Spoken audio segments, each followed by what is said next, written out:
Okay, now a question from Team Sutherland. Maybe I'll take my cue from Paul's remarks and give you the chance, I should say, to respond to the question about societal benefits of same-sex marriage and of the Common Ground Initiative specifically.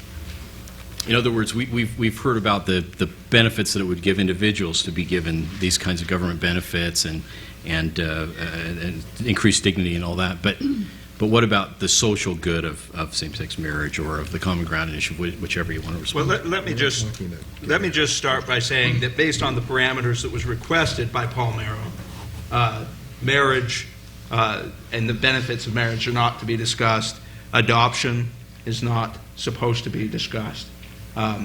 We can focus on the Common Ground Initiative specifically. Go ahead. I'll start, and if anyone else wants to add. I think Will alluded to some of the societal benefits that can be found in the Common Ground Initiative. What is being proposed in the Common Ground Initiative, I think it is in society's interest to have stable families. Stable families, whether or not they are traditional families or whether or not they are gay families or transgender families. And that is exactly what is at the foundation of the Common Ground Initiative.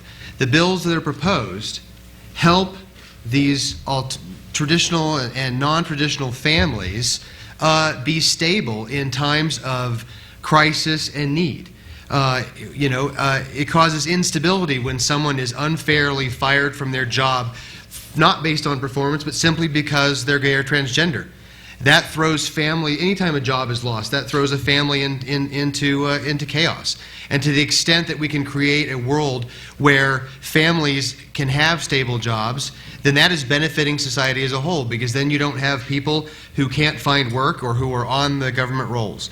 Same thing with issues of hospitalization and things like that.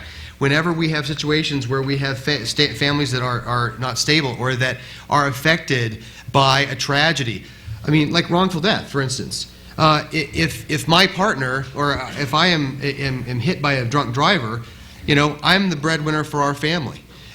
My partner is left without the support of that breadwinner, and the result is that he potentially has the possibility of not having income, going on the government welfare. I mean, any number of things. And the same thing with children who are involved in families. So ultimately, I think the societal benefit is that we are helping families and giving them tools in the law that protect them and help them deal with the tragedies and the everyday things that happen to families in life.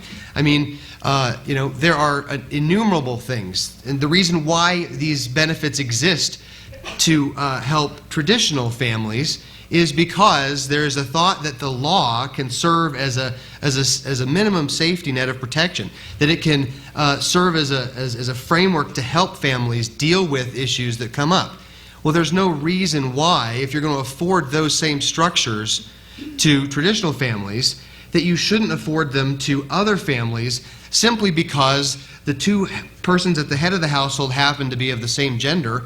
And we have kids too. We're raising children. We face the same issues that you face as life happens.